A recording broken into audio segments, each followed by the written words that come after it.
अस्सलामुअलैकुम। कैफ 5 जो कि FAR 2 है और जिसका कि लेक्चर नंबर 1 है वो हम स्टार्ट कर रहे हैं। ठीक है जी। अच्छा जी, बात शुरू करेंगे जी सब्जेक्ट के इंट्रोडक्शन से। और ओहो, ये हर दफ़ा ही काटना पड़ता है। आई कैप ने ये आर्स लिखे हैं जी।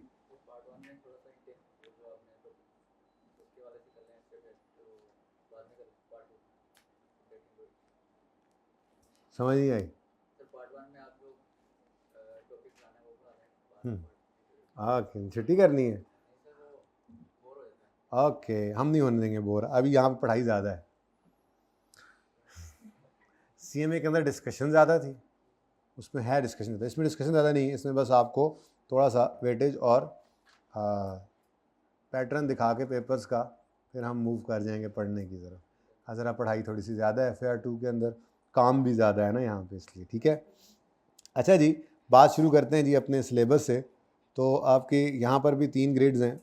प्रेपरेशन ऑफ फाइनेंशियल स्टेटमेंट्स की वेटेज 25 से 35 मार्क्स की है और इसमें आपके सिर्फ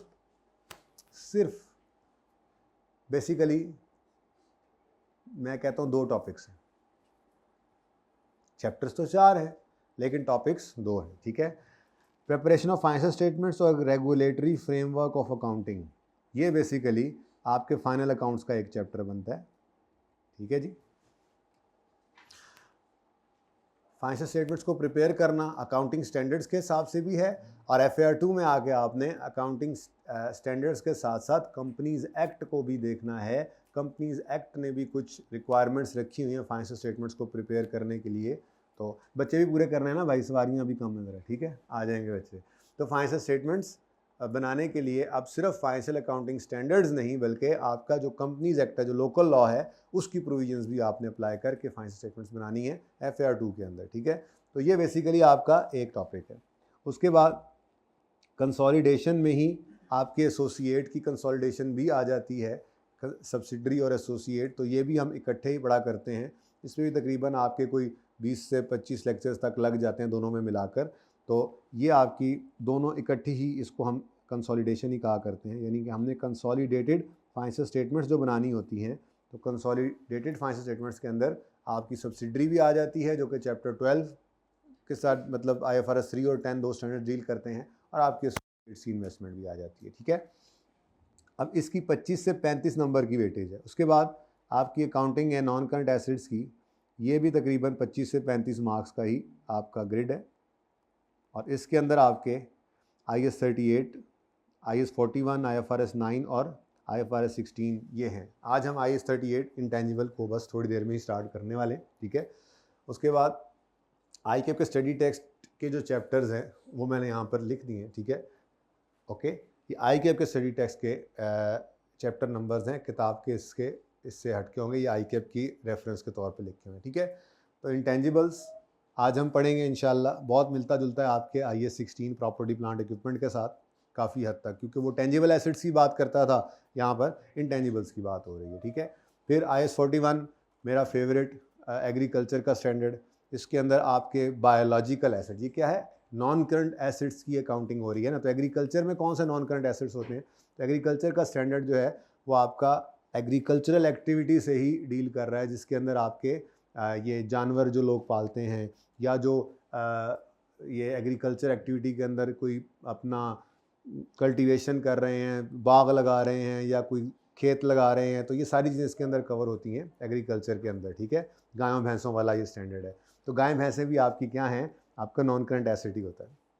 फिर फाइनेंशियल इंस्ट्रूमेंट्स का एक स्टैंडर्ड है, जो पूरा स्टैंडर्ड है ये यहाँ पर नहीं है, बहरहाल एक हद तक यहाँ पे हमारे सिलेबस में जितना है वो हम पढ़ते हैं।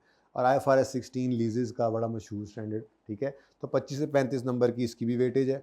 उसके बाद आपकी 35 से 45 नंबर की जो वेटेज है उसमें आपका ये पोर्शन आता है, जिसके अंदर आपके IS 10 और 37 है। आखिरी महीने के अंदर जाके ये स्टैंडर्ड कर रहे होते हैं। इसमें ज़्यादा जनरल एंट्रीज तो हम करते ही हैं, हर टॉपिक के अंदर हमने जनरल एंट्रीज से ही बात शुरू करनी होती है। फाइनेंशियल स्टेटमेंट्स भी बना रहे होते हैं उसके साथ साथ, लेकिन इसके अंदर वो डिस्कशन बहुत ज़्यादा मांग रहा होता है। और बड़ा इंपॉर्टेंट टॉपिक है। अभी मैं आपको इसकी वेटेज दिखाता हूँ, इस अटैम्प्ट में भी काफ़ी ज़्यादा आया और बच्चे इस पे आके अक्सर फ्लैट हो जाते हैं। डिस्कशन है, समझ चूँकि आ रही होती है, लिखने की प्रैक्टिस नहीं करते, मार खा रहे होते हैं। बहरहाल ये 1037 जो है ये आपका इस के अंदर बहुत ही इम्पॉर्टेंट टॉपिक है जो इस ग्रेड में फॉल कर रहा है। IFRS 15 ये भी लाजमी ही आ रहा है, बड़ा इंपॉर्टेंट स्टैंडर्ड है। पहले FAR 1 में होता था 3-4 अटैम्प्ट्स पहले, फिर यहाँ पर आ चुका हुआ है और हर दफ़ा टेस्ट भी होता है। सबसे एंड पे हमने ये स्टैंडर्ड करना है, ठीक है। उसके बाद IS 21 फॉरेन करेंसी ट्रांजैक्शन का स्टैंडर्ड है, बड़ा ही आसान। ये एपेटाइज़र के तौर पे ये किसी भी वक्त हमने जहाँ पर वो कहते हैं ना, वो जब एक दीवार बन रही होती है और बीच में थोड़ी सी जगह रह जाती है तो वहाँ पे कोई भी चीज़ फिट कर देते हैं, ये ऐसा है। कहीं पे भी हमें टाइम नज़र आएगा ना तो हम IS 21 उस वक्त कर लेंगे। बहुत आसान स्टैंडर्ड है। Operating segments, income taxes very important, इससे भी तकरीबन हमारे 15 से 16 लेक्चर्स तो कम अज़ कम लग ही जाते हैं। मस्ट अपीयर है ये भी, मस्ट अपीयर है ये भी, लेकिन इस दफ़ा यहाँ पे भी सरप्राइज़ मिला बच्चों को अटैम्प्ट के अंदर, ठीक है। खैर एनीवेज बहुत इंपॉर्टेंट। फिर ऑपरेटिंग सेगमेंट का एक स्टैंडर्ड है, बड़ा आसान है, सिर्फ डिस्क्लोजर्स का है और एथिक्स हैं। एथिक्स बहुत इंपॉर्टेंट हैं, एथिक्स हमारी ज़िंदगियों में होने चाहिए, ठीक है। तो अब इसको ज़रा क्विकली गो थ्रू कर लेते हैं। अच्छा देखें, मैं अभी थोड़ी देर पहले 2 क्लासेस को पढ़ा कर आया हूँ। मैं आपको सिर्फ ये दिखाना चाह रहा हूँ कि मैं वहाँ से कुछ कॉपी पेस्ट करने लगा हूँ और मैंने वहाँ पे बच्चों को ये बताया था कि सब के अंदर यही रूटीन है। अल्लाह करे मुझे मिल जाए, इसमें नहीं है, इसमें ये जो पेपर का पैटर्न है ये आपका आई कैप का, यहाँ पे कैफ में, मेरे अकाउंटिंग के पेपर्स के अंदर सब के अंदर यही है, ठीक है। FAR 1 में बच्चों को यही मैंने बताया, ये मैं FAR 1 से कॉपी कर रहा हूँ, ठीक है। CMA के अंदर भी यही है, बस CMA और इन फाइनेंशियल अकाउंटिंग वाले पेपर से फ़र्क ये है कि CMA में MCQ का एक भी सवाल नहीं है, लेकिन आपके FAR 2 के अंदर, FAR 1 के अंदर एक एक सवाल MCQs का होता है शॉर्ट क्वेश्चंस के अंदर, ठीक है। तो पेपर अगेन आपका यहाँ पर जो होगा उसमें 9 क्वेश्चंस होंगे, जिसमें 6 शॉर्ट क्वेश्चंस होंगे मैक्सिमम अप टू 10 मार्क्स के, जिनमें एक क्वेश्चन MCQs का होगा 10 नंबर का, ठीक है। अभी तक तो 10 नंबर की हैं, 8-9 भी कर सकता है वो, लेकिन जो पैटर्न अभी तक देखें आप पिछली 6 अटैम्प्ट्स के अंदर, तो पूरे 10 नंबर का MCQs का एक सवाल इसमें होता है, ठीक है। उसके बाद 3 लॉन्ग क्वेश्चंस होते हैं जिसमें मैक्सिमम 20 मार्क्स तक जा सकता है। नॉर्मली 20 तक जाता नहीं है, 17-18 तक ही नॉर्मली यहाँ पर टेस्ट हुआ हुआ, ठीक है। इनकी अगर आप सिलेबस के हिसाब से देखें तो यहाँ पर MCQs अलग से रखे हुए हैं, तो आप ये देख लें कि डिफरेंट टॉपिक्स में से 10 नंबर के MCQs हर अटैम्प्ट के अंदर आ रहे हैं।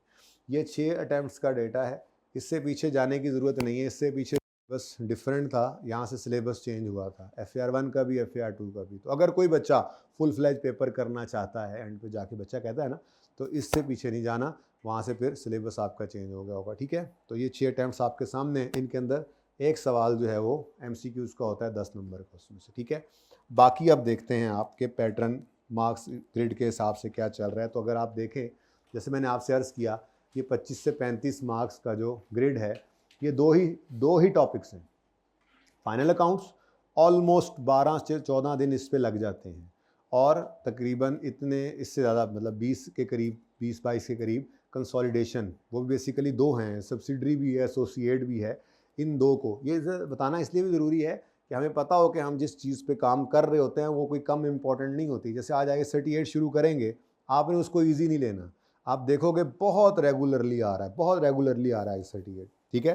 तो इसी तरह से अगर आप देखें तो ये फाइनल अकाउंट्स बेसिकली 10 एंड 11 है। 11 वही चैप्टर है जो आपका फ्रेमवर्क है, यानी कि कंपनीज एक्ट के जो स्केड्यूल्स हैं, तो ये इकट्ठे ही आते हैं, ठीक है।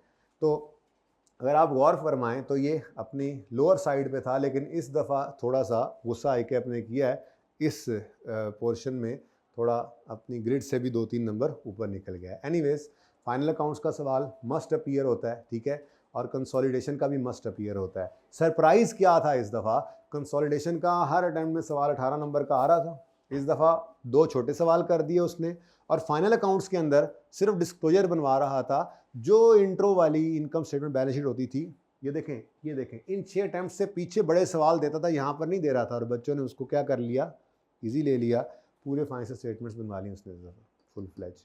तो खैर बहुत ही इंपॉर्टेंट पोर्शन है, तकरीबन इसके ऊपर हमारा 35 लेक्चर्स का 35-36 लेक्चर्स पे लगते हैं, और बनते भी हैं, इतने मार्क्स भी हैं, इससे ज़्यादा लेक्चर्स ही लग जाते हैं। Very important area. उसके बाद जो हमने आज स्टार्ट करना है IS 38, और होपफुली IS-38 के बाद हम शायद IS-41 भी कर लें, साथ ही लीजेस की तरफ आ जाएं, और ये हम करीब करीब ही करेंगे, इनकी भी वेटेज कोई कम नहीं है। अगर आप इसमें गौर करें तो IS-38 के अंदर ये आपका टेस्ट करता आ रहा है, 19 नंबर का भी सवाल आया है। इस दफ़ा आपको ये सवाल नज़र नहीं आ रहा, लेकिन ये जो सवाल आपको नज़र आ रहा है ये इसके अंदर, और यहाँ पर गालिबन एक सवाल में भी थोड़ी सी इसकी उसने जो है वो आमेजिश ज़रूर की हुई है, यानी एडजस्टमेंट के तौर पे IS-38 जो है वो फाइनल अकाउंट्स के अंदर किया हुआ है, ठीक है। तो ये भी काफ़ी रेगुलर आने वाला एक टॉपिक है। IS-41 आपको खाली नज़र आ रहा है, ठीक है। ये IS-41 भी आपको यहाँ पे इस रीसेंट अटेम्प्ट के अंदर आपको यहाँ पे मिलेगा फाइनल अकाउंट्स के साथ। उसने बायोलॉजिकल एसिड को भी मिक्स कर दिया, उन्होंने गावां खरीद ली हैं सन, ठीक है। समझ आती है पंजाबी थोड़ी बहुत, ठीक है। तो उन्होंने कोई बात नहीं, मैं समझा लूँगा इंशाल्लाह। तुम लोग मुझे पश्तो सिखाते नहीं हो, मैं तो पंजाबी सिखाऊंगा तुम लोगों को। अच्छा, तो यहाँ पर बायोलॉजिकल एसिड यहाँ पर उसने मिक्स कर दिया था। तो ये नहीं कहना कि जी ये तो आ नहीं रहा है, बहरहाल टेस्ट हुआ है, MCQs तो आते ही हैं इसके, ठीक है। वैसे एक्सपेक्टेड था भी सही कि इस दफ़ा शायद IS-41 की तरफ चला जाए। तो IS-41 में जो उसने करवाना था वो फाइनेंशियल स्टेटमेंट्स के पूरे सवाल में सारा कुछ ही करवा लिया ना, तो फाइनेंशियल स्टेटमेंट्स तक ले गया तो फिर सारा कुछ ही करना पड़ा, ठीक है। के बाद IFRS 9 आप देखें तो हल्की आंच के ऊपर हर अटेम्प्ट के अंदर आता है, शॉर्ट क्वेश्चंस के अंदर IFRS 9 से बड़ा सवाल नहीं बन सकता। नॉर्मली आप जो देख रहे हैं ट्रेंड यही होता है, इसमें से बड़ा सवाल भी बन सकता है, छोटा भी बन सकता है, लेकिन IFRS 9 नॉर्मली जो है वो शॉर्ट क्वेश्चंस में आता है। तो 7 से 8 नंबर का आप देख रहे हैं, एक अटैम्प्ट मिस हुआ था, इधर भी 6 नंबर का आया हुआ है। लीजेस का स्टैंडर्ड जो है इसमें भी बिल्कुल रेगुलरली ये भी आता है, 15 से 17 नंबर का भी आया हुआ है, लेकिन ये 8 से 10 नंबर का शॉर्ट क्वेश्चन में पिछली 3 अटैम्प्ट से आ रहा है। अगेन इसकी आप वेटेज देखें तो ये अपनी वेटेज में फॉल कर रहा है। इस दफ़ा थोड़ी सी ज़्यादती यहाँ पर हो गई हुई है, लेकिन इसको मैं समझता हूँ कि ये दोनों एडजस्टमेंट जो फाइनल अकाउंट्स के अंदर हैं, तो अगर उन मार्क्स को डाल लेंगे तो ये अपनी ग्रेड के अंदर फॉल कर जाएगा। यानी कि आपको जो ये ज़्यादती नज़र आ रही है इन मार्क्स के अंदर से, अगर आप इसको अगर क्वेश्चन वाइज ना करें तो आपकी ग्रेड ये फिर भी जो है वो बराबर सराबर हो जाती है इन दोनों को मिलाकर, ठीक है। उसके बाद ये आपका बहुत ही इंपॉर्टेंट एरिया है, मार्क्स भी इसके बहुत ज़्यादा हैं, और ये टॉपिक्स जो हैं इनमें से आपका बहुत टाइम लेने वाला टॉपिक है IS-12, IFRS 15 सबसे एंड पे होना है, और ये इंशाल्लाह महीने डेढ़ में शुरू हो जाएगा ये, ठीक है। बहुत इंपॉर्टेंट टॉपिक्स हैं। फिर ये 1037 है, ये तो है ऐसे ही स्वीटनर के तौर पे कहीं ना कहीं MCQs में या शॉर्ट क्वेश्चंस में आ जाते हैं, ठीक है। तो इनमें से अगर आप गौर भी करें तो IS-21 आपको नज़र कहीं नहीं आ रहा। ये IS-21 भी आपका फाइनल अकाउंट्स में मिक्स हुआ पड़ा है इस अटैम्प्ट के अंदर, या फिर यहाँ पर एक 8 नंबर का सवाल एक बार ऑटम 22 में आया था। ऐसे ही IFRS 8 आपको नज़र नहीं आ रहा है, यहाँ पर अलग से सवाल आया है, ये भी पीछे 1-2 अटैम्प्ट्स पहले ये मिक्स हो चुका है फाइनल अकाउंट्स के साथ। तो छोड़ आप कुछ नहीं सकते हैं, ये मैं बता रहा हूँ आपको। यहाँ पे नज़र नहीं आ रहे हैं, ये कहीं ना कहीं आगे फिट हुए हैं, वरना MCQs में तो होते हैं, ठीक है। और एथिक्स में भी आपको ये MCQs या शॉर्ट क्वेश्चन में ये नज़र आ ही रहा होता है, ठीक है, सही है। अच्छा, अब जो इंपॉर्टेंट चीज़ यहाँ पर क्या है, ये देखने वाली बात है। 1037 8 नंबर का, 8 नंबर का, 9 का, 13 का, 15 का, 16 का, गुस्सा बढ़ता जा रहा है इसका IS-1037। क्यों? क्योंकि बच्चा यहाँ से फेल होता है। कमेंट्स पढ़े ना, तो सबसे बड़ा मसला क्या आ रहा है बच्चों का, बच्चा सिलेक्टिव स्टडी कर रहा है, एक तो ICAP को ये मसला है, बच्चा छोड़ के जाता है। चॉइस में जब चीज़ें छोड़ते हैं पता लग जाता है, जो सवाल नहीं आ रहा रूटीन में बच्चे छोड़ के चले जाते हैं। अब वो जहाँ जहाँ पे टेस्ट हुआ है, कहीं एडजस्टमेंट के तौर पे, अलग सवाल के तौर पे बच्चा उड़ा हुआ है, जब मैं गफ़ीर उड़ा हुआ है, तो वो फिर कमेंट्स में लिखता है कि बच्चा सिलेक्टिव स्टडी करके आ रहा है। तो वो ये काम हमने नहीं करना, ठीक है। तो 1037 में बच्चा इसको इजी लेता है, और ये फेलियर की रीज़न बनती है, हालांकि ये आसान स्टैंडर्ड है, रिटन प्रैक्टिस नहीं करते। कंसोलिडेशन ख़त्म होते ही हम ये शुरू करते होते हैं। कंसोलिडेशन में एक एक एडजस्टमेंट के ऊपर, मतलब वो कहते हैं ना, सर धड़ की बाजी बच्चे लगा देते हैं। ये सर ये यहाँ से ये इतने रुपए इधर से इधर, ये ऐसे क्यों ऐसे क्यों, हर चीज़ देखते हैं। और जैसे 1037 शुरू होता है, आसानी से समझ आ रहा होता है, हाँ ठीक है समझ आ रहा है, लिख लेंगे पर्चे में जाके, वो पर्चे में जाके फिर नहीं लिखा जाता, ठीक है। तो बाहर ये इंपॉर्टेंट। फिर IFRS 15 आप देखें रेगुलरली आ रहा है, 7 नंबर का, 16 का, 9 का, 8 का, फिर इस बार उसने फिर 16 नंबर का ये दे दिया, ठीक है। उसके बाद IS-12 आप रेगुलरली आ रहा है, बड़े सवाल आते हैं इसके, 17, 16, 15, 17। इस बार एक छोटा सा पार्ट इसने दिया है 4 नंबर का, बस थोड़ा सा ये सरप्राइज था जो मैं बच्चों को कह रहा था, ठीक है जी। एथिक्स और वो बाकी बातें आपको बता ही दी, ठीक है ना। तो ये ओवरऑल इसका थोड़ा सा पैटर्न है, जिसमें मैं बता रहा हूँ कि हम कुछ छोड़ नहीं सकते। FAR 2 के अंदर कुछ भी मुश्किल नहीं है, बिल्कुल साफ सुथरी बात कर रहा हूँ, कुछ भी मुश्किल नहीं है। जिन बच्चों ने FAR 1 पढ़ लिया है और इंशाल्लाह जिनका पास हो जाएगा, ठीक है, सारे दे के आए हैं, इंशाल्लाह पास हो जाएगा आप लोगों का पेपर। था थोड़ा सा रूटीन से हट के, लेकिन कोई ऐसा मसला नहीं है। जो भी साज़ा कराम पढ़ाते हैं, आपको पता है रूटीन सबकी यही होती है कि पहले जर्नल एंट्रीज़ करते हैं, उसके बाद ही फिर स्टेप्स ऊपर चलते हैं ना। तो ICAP ने इस दफ़ा 2 सवाल सिर्फ जर्नल एंट्रीज़ के ही पूछ लिए थे, मांग ली थी भाई, सारे सिलेबस के अंदर है, कोई ऐसा मसला नहीं है। फिर रेशों का सवाल बड़ा टेक्निकल बना दिया उन्होंने, लेकिन जिसने उस उस्तादों की बात मानते हुए कम से कम 2 बार सवाल को पढ़ के, रिक्वायरमेंट को अच्छे तरीके से पढ़ के किया होगा, तो सवाल उसमें मुफ्त के नंबर ही थे, वो आपको नंबर देने के लिए ही था। तो इंशाल्लाह उम्मीद अल्लाह की ज़ात से पेपर जिसने पढ़ाई के दौरान पढ़ाई भी की थी और अच्छे से पेपर अटैम्प्ट भी किया था, ध्यान से किया था, पेपर उसका पास हो जाएगा। तो जिनका FAR 1 पास हो चुका होता है, FAR 2 में मसला होता नहीं है, हर चीज़ आपको समझ में आएगी, ऐसा कोई मसला नहीं होने वाला आपको। लेकिन क्वेश्चन जो प्रॉब्लम है वो ये है कि यहाँ पर सिलेबस ज़्यादा है, चीज़ें बहुत ज़्यादा हैं और छोटी छोटी हैं। हर जैसे अब IFRS 16 लीजेज का स्टैंडर्ड है, अब उसके अंदर इतनी छोटी छोटी ज़्यादा सारी चीज़ें हैं कि वो आप जो है वो मतलब समझ आ जाती है, लेकिन फिर आप वो उसको ग्रैब नहीं कर पा रहे। तो इसके लिए हम रिपीटेडली बातों को करते भी रहेंगे, क्वेश्चंस को करते भी रहेंगे, ड्यूरिंग प्रैक्टिस भी ये होगा। लेकिन आप लोगों ने भी इसको फिर अपने पास रखना है, उसका तरीका भी बताऊंगा कि किस तरह से आपने इसको रिवीजन के अंदर रखना है, कोई भी टॉपिक चलता जाए तो। मुश्किल कुछ नहीं है, लेंथी है, बस आप लोगों ने रेगुलर रहना है और 1.5 से 2 घंटा रोज़ाना घर पे आपने इस सब्जेक्ट को देने हैं अपने, ठीक है। जितने पेपर्स भी आपने रखे हुए हैं 1.5 से 2 घंटा फ़ी पर्चा आप घर पे दे रहे हैं अपनी इंटेलिजेंस के हिसाब से, ठीक है।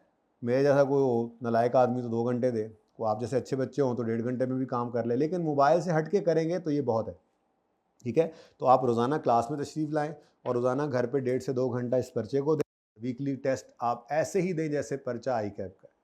ये लेंथी सब्जेक्ट, लेंथी पेपर ही होता है, और हर पेपर अकाउंटिंग के हर पर्चे के लिए आपको सबसे जो बेसिक जो लेंथ ऑफ सिलेबस जो है उसको टैकल करना हमारा काम है। FAR 2 के अंदर सबसे ज़्यादा पार्ट भी आपके हुआ करेंगे, जैसे ज़ोहर में ब्रेक होगी तो ज़ोहर के बाद आधा घंटा कभी बुला लिया हफ्ते में एक बार, इस तरह से स्टार्ट से हम लेके चलेंगे ताकि 31 जनवरी तक अपने टारगेट पे सुकून से हम पूरा करें इसको, ठीक है। तो वो लेंथ ऑफ सिलेबस तो उस्ताद कवर कर लेता है, लेकिन लेंथ ऑफ पर्चा जो है वो टैकल करने की आपने प्रैक्टिस करनी है अपने घर पे रहते हुए रूटीन के अंदर। तो वो आप लोगों को पता है FAR 1 के अंदर आप ये अप्रोच सीख कर भी आए हैं। टाइम बाउंड प्रैक्टिस करें, घर पे भी होमवर्क करते हुए मार्क्स इंटू 1.8 करके करें, कोशिश करेंगे ना इंशाल्लाह। चलें जी, अब बाज़ाब्ता तौर पे पढ़ाई मेरे ख्याल में हम शुरू करते हैं। आपको ना ये आपको हैंड आउट दे दिया गया है। बेसिकली हुआ ये है कि किताब में भी 2-3 दिन हैं, तो जितना इन 2-3 दिनों के अंदर हमने पढ़ना है, ठीक है, ये बस आपके लिए था, आप इसको देख लें ताकि आपको ये याद दिलाता रहे कि कोई भी चीज़ आप छोड़ नहीं सकते हैं। बाकी आप देखेंगे भी सही, हम पढ़ेंगे सवाल इस अटैम्प्ट के जब क्वेश्चन हम करेंगे ना, रिसेंट वाले क्वेश्चन हम करते हैं जो अभी अभी आए हैं, वो आपकी किताब में नहीं होंगे, उनका सोल्यूशन नहीं होगा, वो जब चैप्टर कर लिया करेंगे तो वो किसी भी वक्त जो है वो आपके साथ सॉल्व किया करेंगे। तो उसमें आप देखेंगे कि कोई भी चीज़ बची नहीं है, जो सिलेबस में है ICAP ने कहीं ना कहीं उसको टेस्ट लाजमी किया हो, तो छोड़ के आप कुछ भी नहीं जा सकते, ठीक है। चले, अच्छा जी, IS 38 का पूरा चैप्टर मेरे पास तो मौजूद है, आपके पास पूरा चैप्टर नहीं है, सिर्फ इतना को मौजूद है कि आपके अगले 2-3 दिन इससे आराम से निकल जाएंगे। बुक का वॉल्यूम 1 अवेलेबल हो जाएगा, फिर आप बुक ले लीजिएगा, मसला नहीं है, पूरा चैप्टर भी दिया जा सकता था। लेकिन बात इंपॉर्टेंट बात ये होती है कि आप लोगों ने लिखना है ना, जब पढ़ते पढ़ते तो वो लिखी हुई चीज़ आपके काम आती है। अगर वो किसी हैंड आउट पर रह गई और किताब पे ना आई तो वो फिर हैंड आउट बाद में फिर कहीं कहीं चला जाता है, ठीक है।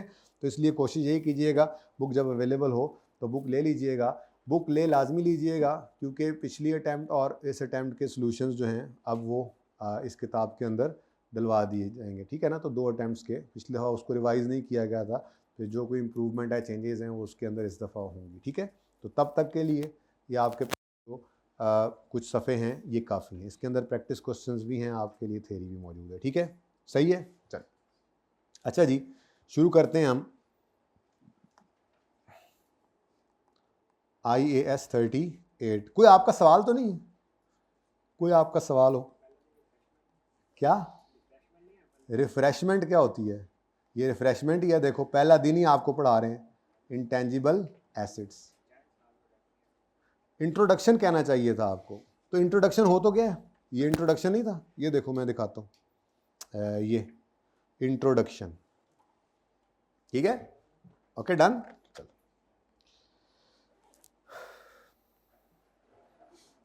अच्छा, इंटेंजिबल एसेट्स और भी आप बहुत सारे एसेट्स पढ़ते हैं, मैं पहले उनकी बात जैसे कर लेता हूँ। मिसाल के तौर पे आपने इंट्रो में बचपन के अंदर इन्वेंट्रीज पढ़ा था जिस पे IS2 लगता है। ये क्यों ऐसा लिख रहा है पता नहीं, इसको गुस्सा आया होगा आज। ठीक है जी, इन्वेंट्रीज आपने पढ़ा। इन्वेंट्रीज जो चीज़ें आप खरीदते हैं और ख़रीदते हैं फॉर सेलिंग पर्पस, ठीक है, तो वो आपकी इन्वेंट्री है, वो आपका करंट एसेट कहलाता है, वो भी एसेट। ठीक है, और आपने कोई एसेट पढ़ा हो IS16, बड़ा मशहूर, बड़ा फेवरेट आपका PPE का, ठीक है, स्टैंडर्ड है। ठीक है, प्रॉपर्टी प्लांट एंड इक्विपमेंट, ये भी आपका एसेट पढ़ के आए आप FAR 1 के अंदर स्टैंडर्ड को। ठीक है, उसके बाद IS40 भाई कह रहे हैं, बीच और कोई नहीं आया। अच्छा, आपका नहीं आया। इन्वेस्टमेंट प्रॉपर्टी, ये भी आप पढ़ के आए। उसके अलावा IS वो एसेट नहीं है, वो उनकी इम्पेयरमेंट है, मैं तो एसेट्स की बात कर रहा हूँ।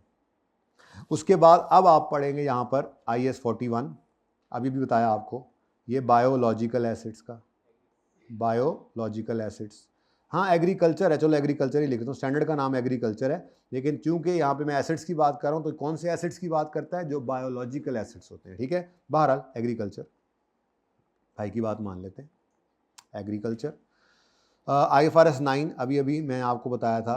IFRS 9 क्या है, ये इसका नाम है फाइनेंशियल इंस्ट्रूमेंट्स। स्टैंडर्ड का नाम क्या है, फाइनेंशियल इंस्ट्रूमेंट्स। और फाइनेंशियल इंस्ट्रूमेंट्स के अंदर 3 तरह के इंस्ट्रूमेंट्स आते हैं, लेकिन मैं एसेट्स में इसकी हेडिंग इसलिए डाल रहा हूँ कि मैं फाइनेंशियल एसेट्स को यहाँ पे रेफर कर रहा हूँ। इसमें फाइनेंशियल लाइबिलिटी भी होती है, इसमें इक्विटी इंस्ट्रूमेंट्स भी होते हैं। ठीक है, लेकिन मैं यहाँ पे फाइनेंशियल एसेट ही लिखना हूँ, अब मुझे ना रोकना। तो फाइनेंशियल एसेट्स, ठीक है जी। एग्रीकल्चर की बजाय मेरा दिल कर रहा है मैं बायोलॉजिकल एसेट ही लिखूँ, बायोलॉजिकल एसेट्स। मैं आपको सिर्फ ये बता रहा हूँ कि ये एसेट्स हैं जो आपने डिफरेंट जगहों पर। अच्छा, एक और भी है, अब नीचे जगह नहीं बची, IFRS 16। लीज पर अगर कोई एसेट लें तो पुराने ज़माने में एक स्टैंडर्ड होता था इसका IS 17, वो इसको लीज्ड एसेट कहता था। इस स्टैंडर्ड ने आके इसका नाम बदल कर रख दिया right of use, right of use. ये भी एसेट ही को कहते हैं। लीज्ड एसेट का नाम क्या है आजकल, लीज्ड एसेट का नाम है राइट ऑफ यूज़। तो राइट ऑफ यूज़ एसेट, ये राइट ऑफ यूज़ एसेट का नाम है, लीज्ड एसेट का ही नाम है। ठीक है, तो इनमें से अभी फ़िलहाल हम जो पढ़ने जा रहे हैं वो क्या है, ये आप पढ़ के आए, ये आप पढ़ के आए, ये आप पढ़ के आए। पढ़ाया जाएगा FAR 2 में, पढ़ाया जाएगा FAR 2 में, पढ़ाया जाएगा FAR 2 में, और पढ़ाया जाने लगा है FAR 2 में IS 38 इंटेंजिबल एसेट्स। ठीक है जी, सही है, शुरू करें बात फिर इस पे, चलो। अच्छा जी, अब इंटेंजिबल जो है ये क्या है, इंटेंजिबल क्या है, इससे पहले ज़रा मेरे ख्याल में हमें ये देख लेना चाहिए कि एसिड क्या है। ठीक है, बल्कि एक मिनट और मज़े की बात बताऊं, एसिड तो एसिड है, एसिड तो एसिड है। अगर वो टेंजिबल है तो आप इंट्रो में जो पढ़ के आए और FAR 1 में भी, अगर वो टेंजिबल है, ठीक है, और बिजनेस के यूज़ में है तो उसको property plant equipment IS 16 deal करता था।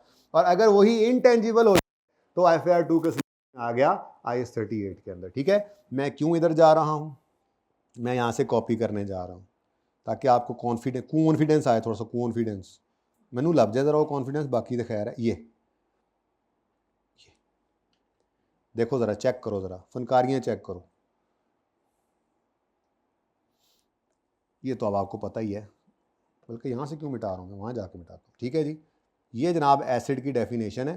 फिर उसके बाद हम बात करते हैं कि अगर एसिड जो है वो टेंजिबल नहीं है तो दूसरे का नाम क्या होता है, उसको क्या कहते हैं। ठीक है, इंटेंजिबल है तो उसकी क्या खसूसियात हैं।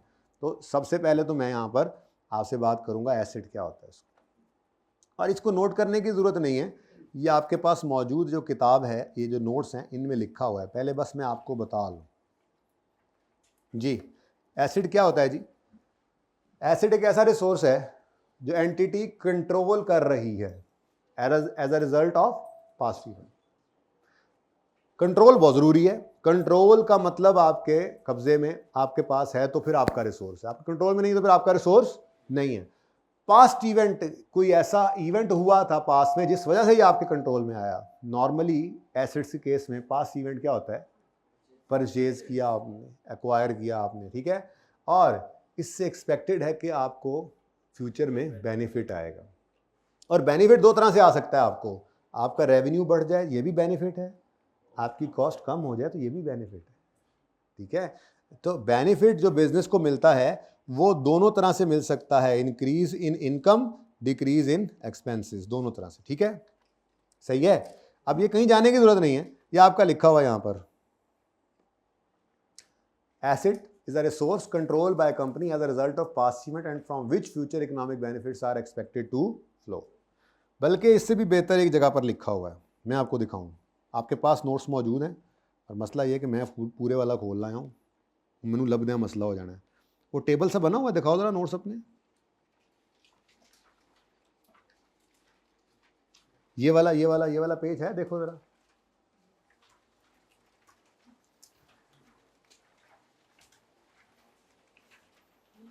नहीं है, दैट्स गुड, किताब के अंदर फिर होगा ये, ठीक है। बहरहाल यहां से पढ़ो क्या लिखा हुआ है।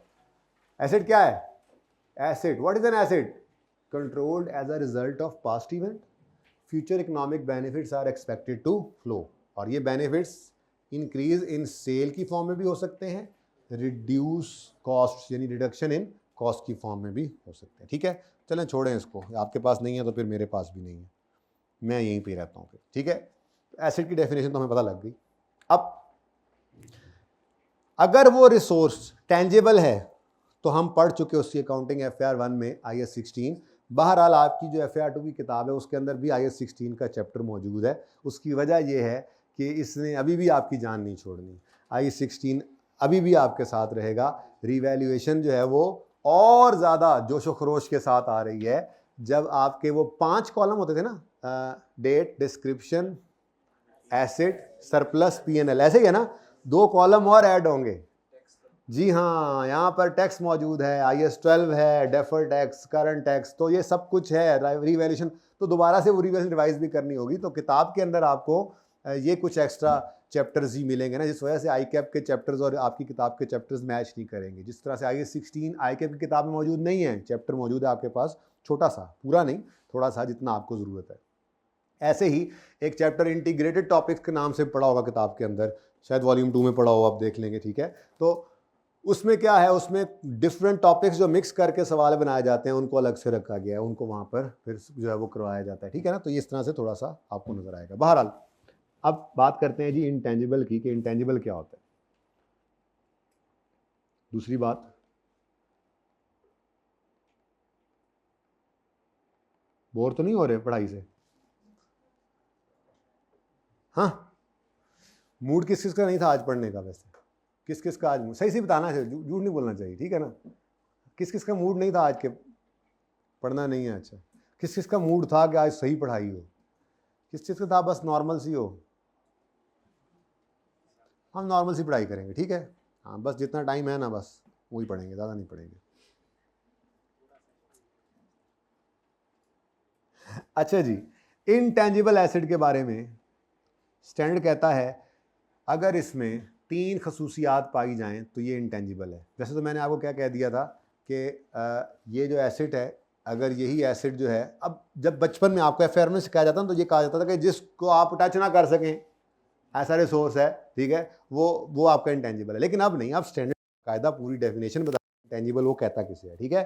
तो इंटेंजिबल के बारे में स्टैंडर्ड कहता है कि इसके अंदर 3 खसूसियात पाई जानी चाहिए। ये आइडेंटिफिएबल हो, लिखा हुआ है, पिक्चर लेनी हो तो ले लेना, ज़रूरत नहीं नोट करने की। आइडेंटिफिएबल हो, नॉन मॉनिटरी हो, नॉन मॉनिटरी,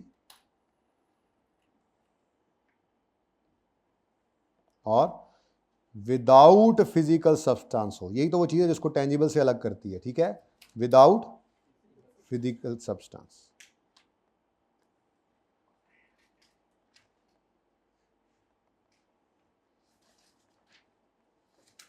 अच्छा जी, अब इस पे थोड़ी सी हम टॉर्च डालते हैं, ठीक है।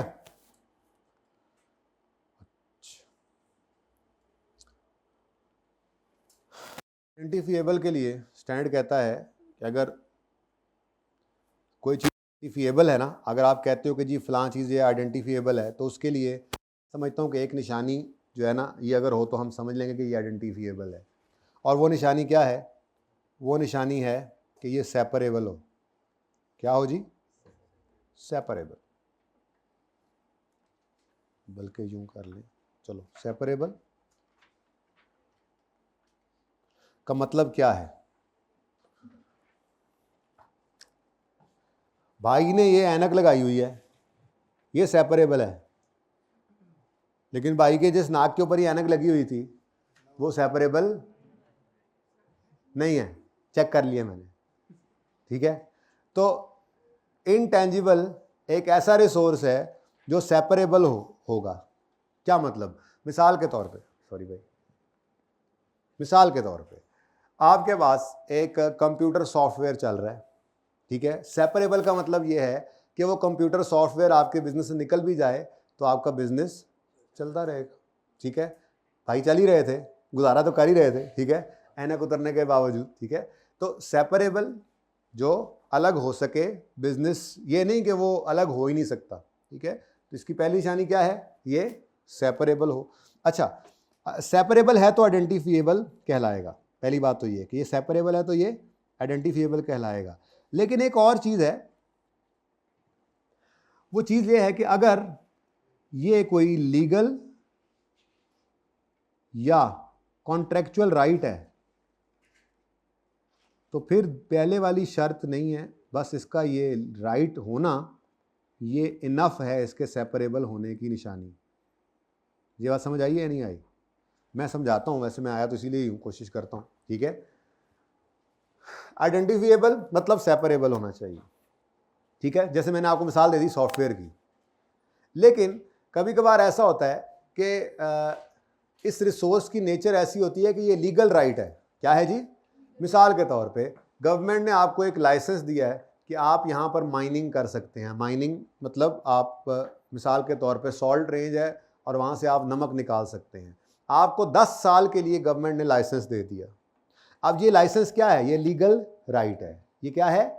तो इसका लीगल राइट होना काफ़ी है इसके लिए, इसके आइडेंटिफिएबल होने के लिए। फिर ये सेपरेबल वाली शर्त भी इस पर नहीं रह जाती। वैसे होता ही सेपरेबल एक तरह से, ठीक है। अच्छा, लीगल राइट और कॉन्ट्रेक्चुअल राइट में क्या फ़र्क है? लीगल राइट तो ये हो गया ना कि गवर्नमेंट ने कहा कि आप 10 साल तक यहाँ से मछलियाँ पकड़ लें, 10 साल तक यहाँ से जब वो नमक निकाल लें, 10 साल तक यहाँ से जिप्सम निकाल लें। लीगल राइट, लाइसेंस जिस तरह से होता है।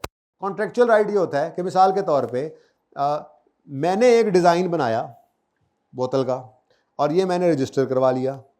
अब मैंने इन भाई साहब को कहा कि अगर आप ये बोतल के डिज़ाइन मैन्युफैक्चर करना चाहते हैं तो आप ये डिज़ाइन मुझसे 5 साल के लिए आप ले लें। तो एक कॉन्ट्रैक्ट कर लिया हमने कि ये जो डिज़ाइन मेरा डिज़ाइन था ये अगले 5 साल तक ये मैन्युफैक्चर करके बेचेंगे। Now this is called contractual right. क्या कहलाएगा जी? ये कॉन्ट्रैक्चुअल राइट, ठीक है। तो लीगल राइट भी हो सकता है और कॉन्ट्रैक्चुअल राइट भी हो सकता है। तो इंटेंजिबल की पहली शर्त क्या है जी? आइडेंटिफिएबल हो। आइडेंटिफिएबल होना जो है उसकी निशानी क्या है कि अगर वो सेपरेबल है तो हम कहेंगे कि जी आइडेंटिफिएबल है, और अगर वो लीगल या कॉन्ट्रैक्चुअल राइट है तो बस फिर वो आइडेंटिफिएबल है। ये काफ़ी है उसके लिए, ठीक है, कि वो आइडेंटिफिएबल है, कि वो लीगल या कॉन्ट्रैक्चुअल राइट है। हाँ,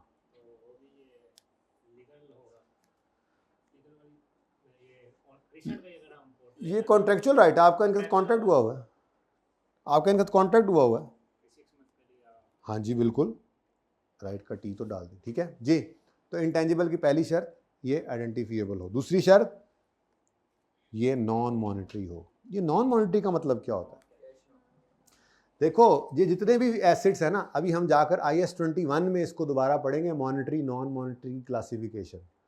फिर हम जाके IFRS 9 में पढ़ेंगे फाइनेंशियल एसिड्स के अंदर, वहाँ पर फिर इसको यूज़ करेंगे। बहरहाल IS 21 में ये जो मैंने आपको फॉरेन करेंसी का जो स्टैंडर्ड लिखा हुआ दिखाया था ना आपको, मैंने कहा था ये स्टपनी कहीं भी लगा देंगे हम, बड़ा आसान सा स्टैंडर्ड है, ठीक है। इतना भी आसान नहीं है लेकिन है आसान बहरहाल, ठीक है।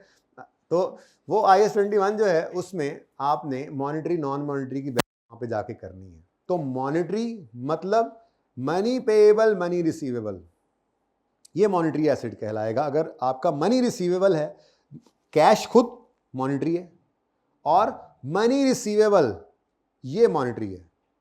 डेटर हो गया, लोन रिसीवेबल हो गया।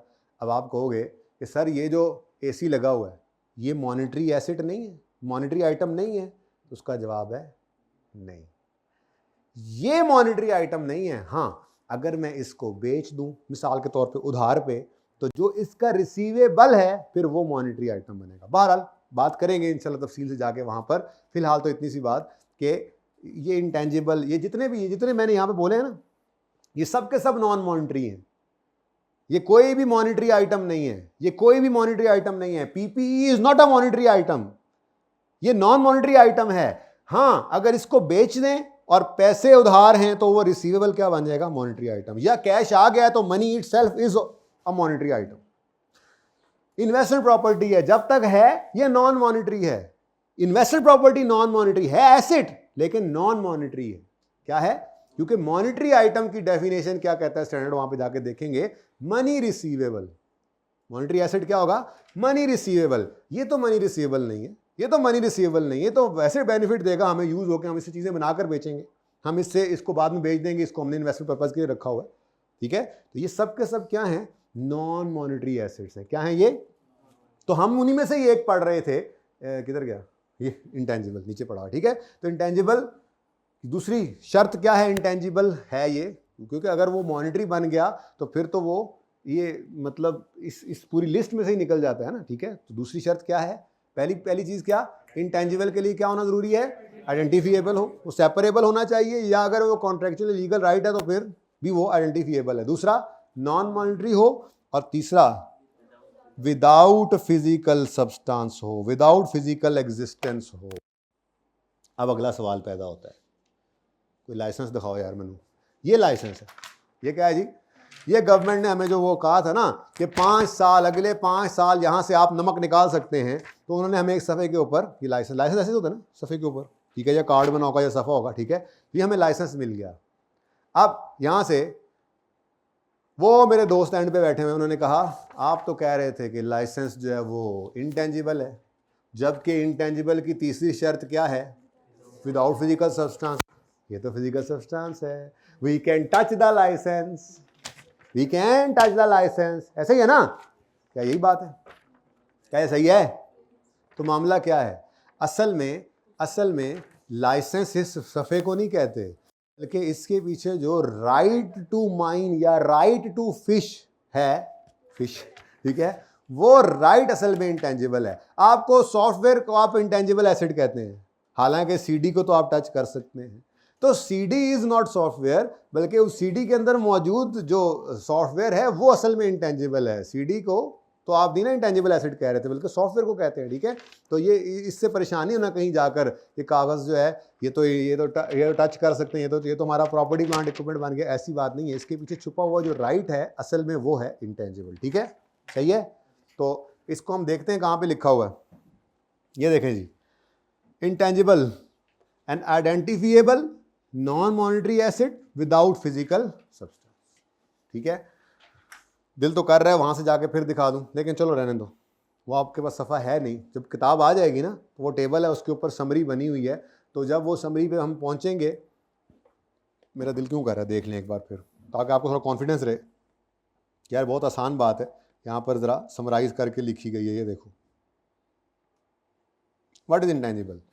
इंटेंजिबल क्या है? आइडेंटिफिएबल हो, जिसके लिए सेपरेबल, और यहाँ पर वो बात वहाँ पे नहीं लिखी, इसलिए मैं यहाँ पे लेके आया। ठीक है, सेपरेबल हो या फिर लीगल या कॉन्ट्रेक्चुअल राइट हो। ठीक है, तो वो क्या बन जाएगा? आइडेंटिफिएबल। ठीक है, सेपरेबल हो, अगर सेपरेबल नहीं भी लग रहा लेकिन इन दोनों में से कोई है तो वो भी आइडेंटिफिएबल बन जाता है। ठीक है, नॉन मॉनिटरी हो, मॉनिटरी एसेट मीन कैश और बैंक। ठीक है, वैसे रिसीवेबल भी मॉनिटरी ही आता है। ठीक है, बहरहाल इधर ज़रा सिंपल रखा गया था क्योंकि IAS 21 अभी आपने पढ़ा नहीं है, सिर्फ क्या कह दिया गया, कैश बैंक नहीं है ये। ठीक है, और विदाउट फिजिकल सब्सटेंस। ठीक है, और सही है। चल, ये क्या हुआ? ओके, अच्छा जी, अब मैं तो कहता हूँ थोड़ी सी बात इसकी करते चलते हैं। ठीक है, करते करते थोड़ी सी इसकी बात फिर एक जगह पे जाके जब मुझे लगेगा बहुत ज़्यादा हो रहा है तो इसको रोक देंगे, और फिर थोड़ी सी हमने रिवीजन करनी है IAS 36 की, इम्पेयरमेंट ऑफ एसेट्स की, क्योंकि आपको याद होगा IAS 16 पढ़ने के बाद आपने IAS 36 पढ़ा था और आपका प्रॉपर्टी प्लांट इक्विपमेंट इम्पेयर हुआ करता था।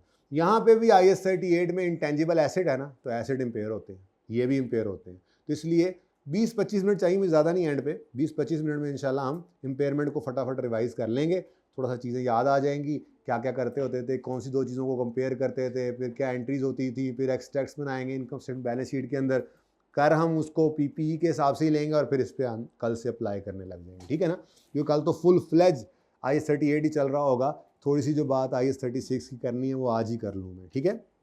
लेकिन अभी इंटेंजिबल्स को चलने दें, अभी तो हमें ज़रा एन्जॉयमेंट फील हो रही है ना, नई चीज़ है, कुल्लू जदीदुल लजीज़, क्या बोला मैंने, कुल्लू जदीदुल लजीज़। अच्छा जी, एक इम्पॉर्टेंट बात जो मैं यहीं पे करना चाहूँगा,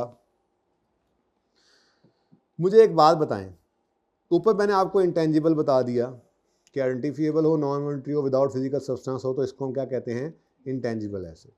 मेरा सवाल है आपसे कि स्टाफ ट्रेनिंग, वैसे तो आपको इसातिज़ा फेयर वन में बता देते होंगे, लेकिन चलो यहाँ पे तो अब बाकायदा इसकी लड़ाई है ना, ये तो स्टैंडर्ड के अंदर बात है मौजूद, इसलिए अब तो स्पेसिफिकली करनी ही पड़ेगी। स्टाफ ट्रेनिंग, देखो स्टाफ को आप अगर ट्रेन करो, ट्रेंड स्टाफ तो आपको फ़ायदा देगा, कई साल तक देगा, तो ये भी इंटेंजिबल हुआ, क्या ख्याल है, क्या मतलब, कभी भी जा सकते हैं तो क्या मसला हुआ फिर, हाँ वो तो एसिड से ही निकल जाता है, मसला क्या है, आप एम्प्लॉय को कंट्रोल नहीं कर सकते, आप जो मर्जी कर लें, आप उसे कहें भाईजान आपको ट्रेनिंग के लिए हम जर्मनी भेज रहे हैं, 10 लाख हमारा इस पर खर्चा आ रहा है, आपने अगले 10 साल छोड़ कर नहीं जाना, ये लिख कर दो, वो लिख कर दे देगा, वो चला जाएगा ट्रेनिंग करके वापस आ जाएगा और आगे कहेगा ये पकड़ो 10 लाख मैं तो जा रहा हूँ, 10 लाख ही देने हैं ना, लिखा हुआ था कि अगर आप छोड़ कर गए तो ये 10 लाख आपको देने पड़ेंगे, वो दे के चला जाएगा। जाने वाले को मैं अक्सर कहता होता हूँ ना, जाने वाले को कोई नहीं रोक सकता। तो स्टाफ ट्रेनिंग, हालांकि वो बंदा जब तक रहेगा ट्रेंड आपके पास आपको फ़ायदा देगा और जितने साल रहेगा फ़ायदा देगा, लेकिन आप उसको कंट्रोल चूँकि नहीं कर सकते, इसलिए इसको स्टैंडर्ड कहता है IAS 38 स्पेसिफिकली प्रोहिबिट कर देता है, स्टाफ ट्रेनिंग को कैपिटलाइज करने की इजाज़त नहीं देता। पर्चे के अंदर अब आपको इस तरह से सवाल आते हैं ना, वो लिखा होगा स्टाफ ट्रेनिंग, तो आपने नहीं लिखना एक्सपेंस, बल्कि आप नहीं लिखना IAS 38 prohibits the capitalisation of staff training, ठीक है।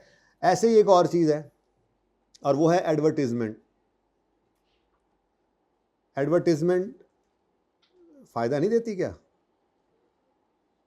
बोलो, एडवर्टीजमेंट तो फ़ायदा देती है, तो क्या करें, इसको जो खर्चा करें इसको एसेट बना लो, अगले 10 साल तक इसको एक्सपेंस आउट करते रहें आहिस्ता आहिस्ता करके, और वो ना करना है प्री पेमेंट एक्रूअल, वो वाली चीज़ अलग होती है, मैं उसकी बात नहीं कर रहा। IAS 38 के अंदर इसको इंटेंजिबल एसेट बनाएं या ना बनाएं, ये बात कर रहा हूँ। ये अलग बात है कि आपने मिसाल के तौर पे आज जो है वो 100 रुपया दे दिया और आपने कहा जी अगले 2 साल इश्तिहार चलना है, तो वो तो एक नॉर्मल एक्रूअल की एडजस्टमेंट है ना, आप उसको एक प्री पेड एडवर्टीजमेंट कहेंगे और हर साल एक्सपेंस करते रहेंगे। इंटेंजिबल एसेट वाला IAS 38 नहीं लगता उसके ऊपर, ठीक है ना, हाँ वो अलग बात है। लेकिन फिलहाल इस कन्फ्यूजन में ना पड़े, फिलहाल यूँ समझिए कि एडवर्टीजमेंट जो हो गई है उसकी बात हो रही है, जो एडवर्टीजमेंट हो चुकी, ठीक है, उस एडवर्टीजमेंट को क्या करें, एसेट बना लें। बीच में सर ने एंड डाल दिया है, पॉइंट नंबर 3 भी है, ये इकट्ठा ही होना है, इसके ऊपर वही रूल लगना है ना, ये सोच रहे हो ना, बोलो, ऐसा ही है। असल में आप कस्टमर को भी कंट्रोल नहीं कर सकते।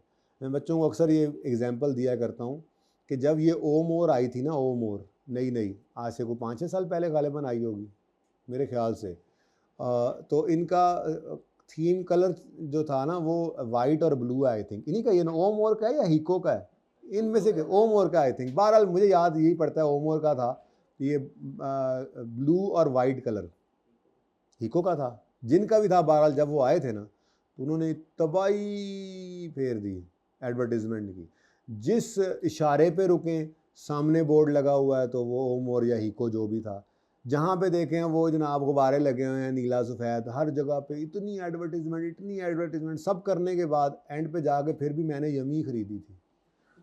मतलब कि मुझे इससे क्या कि वो जनाब इतनी एडवर्टीजमेंट कर रहे हैं, मैंने कहा चलो यार ठीक है, कभी को लोग कभी को ख़रीद भी लेता हो सकता है उन्होंने इतना देख किसी ने एडवर्टीजमेंट देखकर उन्होंने ख़रीद भी ली हो, ट्राई भी की हो, लेकिन कोई मेरे जैसे होंगे जिन्होंने कहा होगा ना भाई ना मैं तो यमी ही लैसा, मैं तो होंडा ही लैसा है जी। तो you can not control the customer, बात समझ आ रही है। तो फिर एडवर्टीजमेंट हो या स्टाफ ट्रेनिंग हो, आपने इसको क्या करना है, जब इनकर करो एक्सपेंस आउट कर देना है, जब इनकर करो। ये किसने कहा, IS 38। IS 38 prohibits capitalisation of staff training and advertisement, ठीक है। उसकी वजह क्या है, आप इनको कंट्रोल नहीं कर सकते, जब कंट्रोल नहीं कर सकते तो ये आपका एसेट ही नहीं है। अगली बात तो बाद में, पहले तो एसेट बने तो फिर हम कहें कि टेंजिबल है तो PPE में जाए, इंटेंजिबल है तो जरा, उन्होंने कहा ये एसेट ही नहीं है, बाहर ही रखो इसको, ओके। अच्छा जी, तो फिर अब बात शुरू करते हैं जी तफसीलन इंटेंजिबल्स की।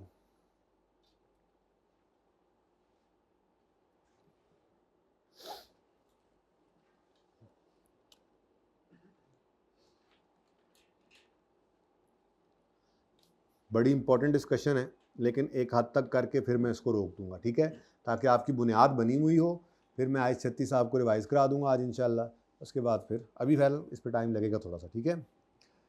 आपने PPE के बारे में पढ़ा था, PPE आपके पास आ जाए, यानी कि आपके कंट्रोल में PPE आ जाए, ये किस किस तरीके से आ सकता है, परचेज कर लें, और लीज तो नहीं, PPE की बात कर रहा हूँ, लीज तो अब पढ़ेंगे, IS 20 की बात, मैं PPE की बात कर रहा हूँ। एक्सचेंज, हाँ वो भी परचेज में ही आ गया। मैन्युफैक्चर, हाँ कंस्ट्रक्ट कह लें, सही है, ये थोड़ा सा पहुंच ही गए आप। यानी आप मिसाल के तौर पे एक बिल्डिंग अगर आपके पास है तो दो तरीके से आपके पास वो हो सकती है, या तो आपने वो बिल्डिंग बनी बनाई खरीदी है, या आपने उसको खुद बनाया है, ठीक है। तो जैसे टेंजिबल एसेट्स में आप उसको परचेज भी कर सकते हैं और इंटरनली जनरेट कंस्ट्रक्ट भी कर सकते हैं, ऐसे ही इंटेंजिबल्स भी हैं, इनमें भी आप इनको भी दो तरीके से आप एक्वायर कर सकते हैं, मतलब आपके ये कंट्रोल में आ सकते हैं। या आप इंटेंजिबल ख़रीद लें, कोई सॉफ्टवेयर है वो आप ख़रीद लें, या कोई सॉफ्टवेयर आप खुद प्रोग्रामर्स को बुलवा के अपने पास बिठा के आप खुद ही इंटरनली जनरेट कर लें, ठीक है। तो इंटेंजिबल को आप परचेज भी कर सकते हैं, ठीक है, और आप इसको इंटरनली जनरेट भी कर सकते हैं, इंटरनली जनरेटेड।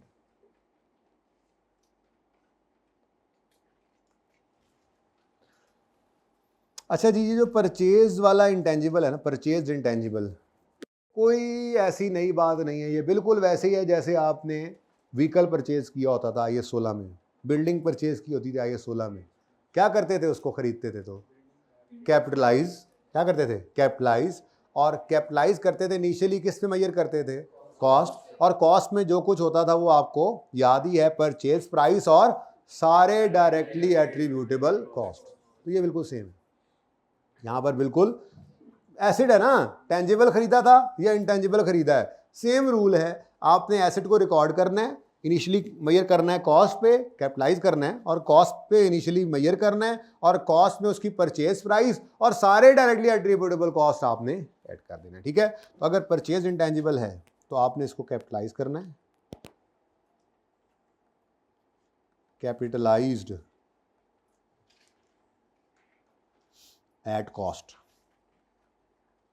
और कॉस्ट के अंदर क्या कुछ होता था, purchase price and purchase price आ गई, और all other directly attributable cost लिख रहा हूँ, ठीक है ना, पता ही है आपको, जो ज़रूरी खर्चे जिनके बगैर एसेट हमारे पास नहीं आ सकता था, तो all other directly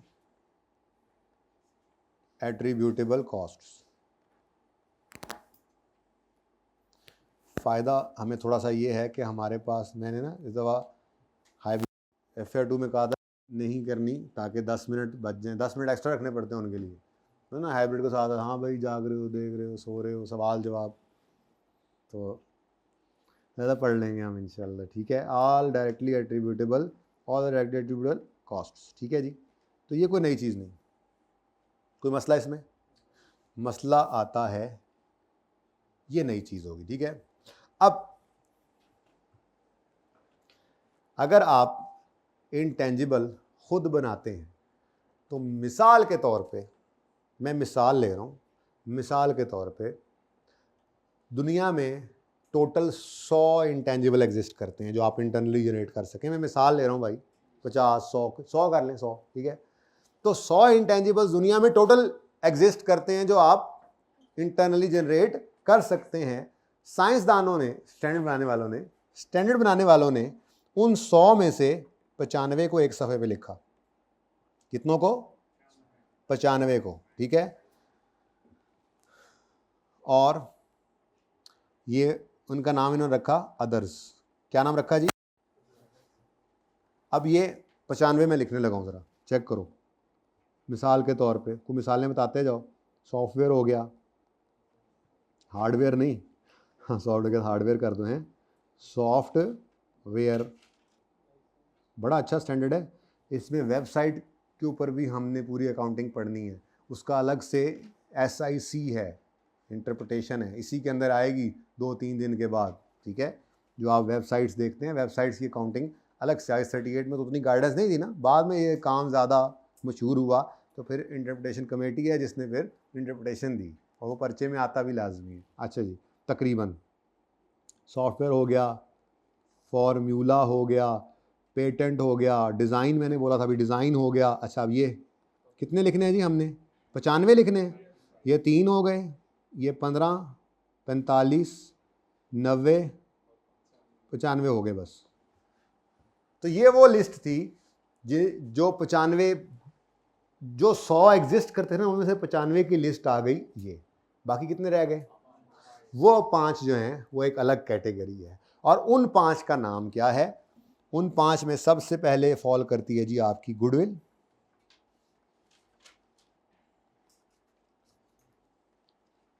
brand, customer list ले लो, पुराना भाई लग रहा है तजर्बा। उसके बाद पब्लिशिंग टाइटल्स होते हैं, पब्लिशिंग नहीं, मैं मजाक कर रहा हूँ यार, नाराज़ नहीं होना। अच्छा, पब्लिशिंग टाइटल्स हो गए। और मस्ट हेड कहते हैं, एक चीज़ होती है, अभी बताता हूँ।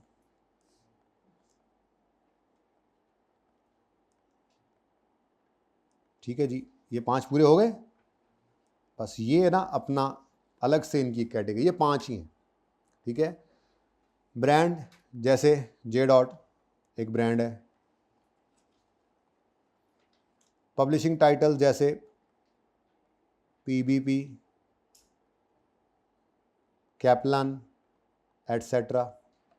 मस्ट हेड, ये जो न्यूज़पेपर टाइटल्स होते हैं, जंग हो गया, नवाए वक्त हो गया, और कोई हैं, आज हो गया, कल हो गया, न्यूज़ पेपर टाइटल्स, ठीक है जी।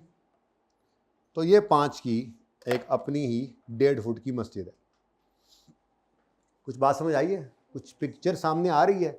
ये पिक्चर सामने होगी तो इसके ऊपर फिर इंशाल्लाह, ये बुनियाद है ना, इसके ऊपर बिल्डिंग कंस्ट्रक्ट करना शुरू कर दिया आज से हमने, आहिस्ता आहिस्ता। कल इंशाल्लाह फुल फ्लैज ये स्टैंडर्ड, इसमें इस एरिया को हम इंशाल्लाह देख रहे होंगे, ठीक है। लेकिन बहरहाल आपको बुनियादी का नॉलेज देना ज़रूरी है।